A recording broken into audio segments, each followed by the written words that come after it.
Welcome to the Old Guy Bourbon Channel. Why do we call it that? Because I'm an old guy, and that's bourbon. And today we'll be reviewing Maker's Mark Private Selection, Fine Wines and Good Spirits, Winter Edition 2024. Now please like, subscribe, share, ring the notification bell, make a comment. All those things help a channel grow, and I would really appreciate it. So now before we get into the review, a little history about Maker's Mark. It was founded in 1953 by Bill Samuels Sr., an engineer by trade, and his wife Margie.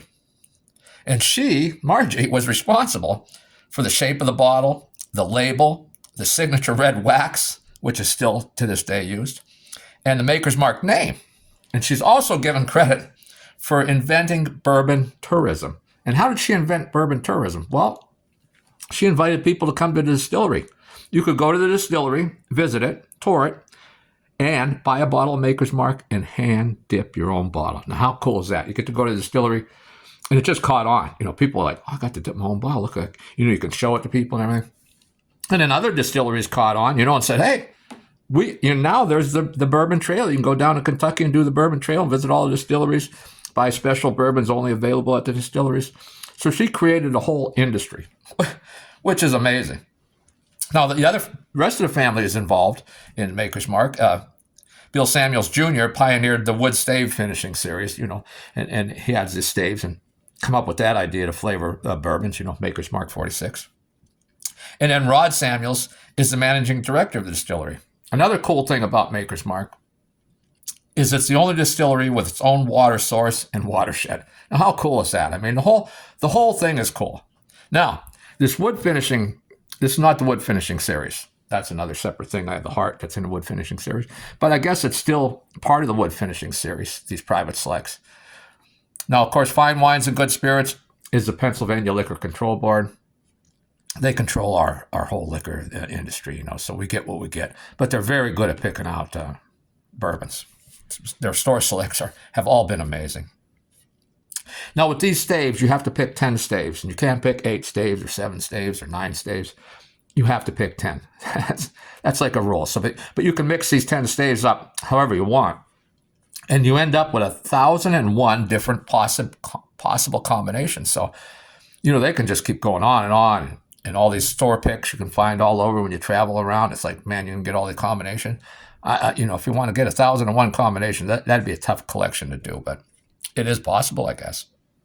Now, this particular bottle is, let me see the proof on this one. I forgot to look at that. The proof looks like 111. So what they do is they start out with Maker's Mark cask strength. Then you pick your 10 staves out, put them in a new barrel, put the bourbon in there, and age it for an additional 9 weeks. And then you get a different flavor profile. So now this one, the winter edition, has, let's see what we got. On this one, we have 2 baked American Pure, 4 Maker's Mark 46, and 4 roasted French Mendiant, I believe is how you pronounce it. So it's a very cool thing. Now, the old bottle, this was the old bottle that we used to get, and I prefer it. I just think it's much more stylish. I like the label better. It had a date like, December 2023, where this one just says winter. So I like the old label. I like the old bottle, but it is what it is. This is a new bottle. Well, let's get into it, huh? Enough of my jibber jabbering. It's a nice deep color. What do you say, that deep? Would that ain't copper, would it? Would it be amber? I don't know. We'll decide later. Let's get in on the nose here, huh? Now, a very nice. This is 111 proof. Now, sipping, I haven't sipped it. Nosing, there's a little ethanol there, but man, as far as nosing a bourbon and trying to pick up some ethanol the first of the day, not even having a sip yet, I would guess it's like an 80 proofer. This is 111 proof. It tells you something about the quality of this Maker's Mark Private Selects and their cask strength. Now on the nose, you get, vanilla and honey. Getting some bright fruit. Let's take a little sip here.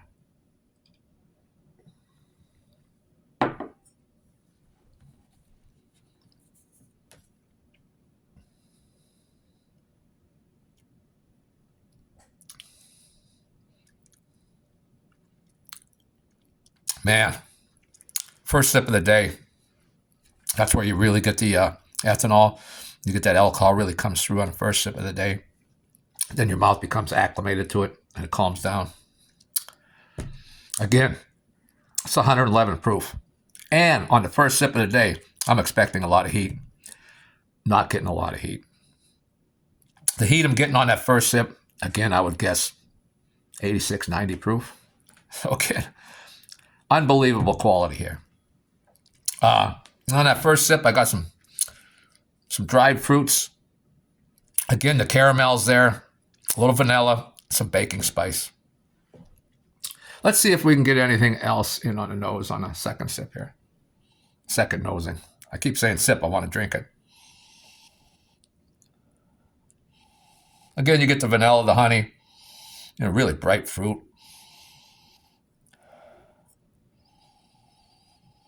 A little of that caramel's coming through. Again, not a lot of ethanol. Man, this is really, really something. Now, again, this is $80 in PA. After our 6% tax, it's like $85. So it's definitely a top shelf bourbon, not a cheap date. So I guess a lot of these things should be expected right at that price point. Let's take that sip.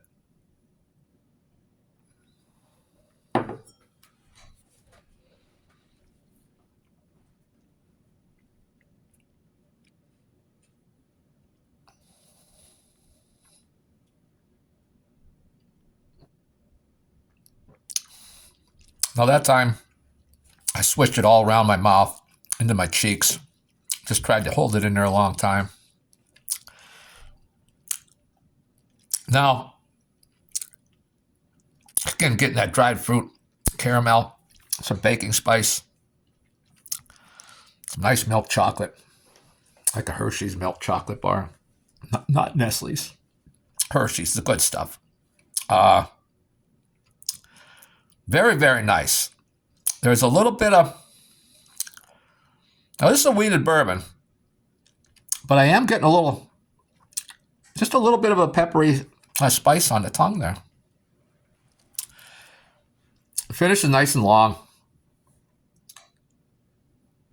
Getting honey. Getting that caramel. Get a little coffee. Like not a bitter coffee, but a nice smooth coffee, Nice good quality flavor coffee there. A little of that bacon spice comes through. And again, I don't know if it's just a day or... I'm getting a little, which is weird, I'm getting a little peppery spice there. So, do I like this bourbon? Yes, I do. Yes, I do. Now, is it worth $85? Well, that's subjective because, $85 is a lot of money. I don't care how much money you're making. $85 is a lot of money to spend on one bottle of bourbon. But I'm happy I bought it. I would recommend it. Again, are there better bourbons at $85? I don't know. Again, I like, and again, for the price, Wild Turkey, rare breed, $50. It's really I always recommend that if you want a good quality bourbon without spending, and I know $50 is getting a lot of money, but I always recommend rare breed. I'm really, really happy with rare breed. But this, I got this is my third one I got of these private selects. I got of December and March, and then the winter here of 2024. The other two are 2023. And I'm going to try and keep up with these, but, I can't afford to buy every bottle of bourbon that comes out or even get to the store in time to snag one. But I'm happy I bought it. I would say I would recommend buying it at $85. I mean, can you get, 2 bottles of $40 bourbon? You could get 2 bottles of Knob Creek 9-year-old, and for the same amount of money. And value-wise, yeah, you're getting 2 bottles, and Knob Creek 9's great. If that's a factor, then yeah, buy 2 bottles of Knob Creek 9-year-old. But if you can afford the $85 or whatever it's priced in your state, I would recommend it. I don't think you'll be disappointed. Well, that's all I have for today. I hope you stuck around this long, and I'll keep doing the reviews as long as I get some views. I'm hoping to grow the channel, and I'll probably keep doing reviews whether anybody likes or subscribes anyway. But it is what it is. So I don't know what I'm going to review next time, but please check in then and see how it goes.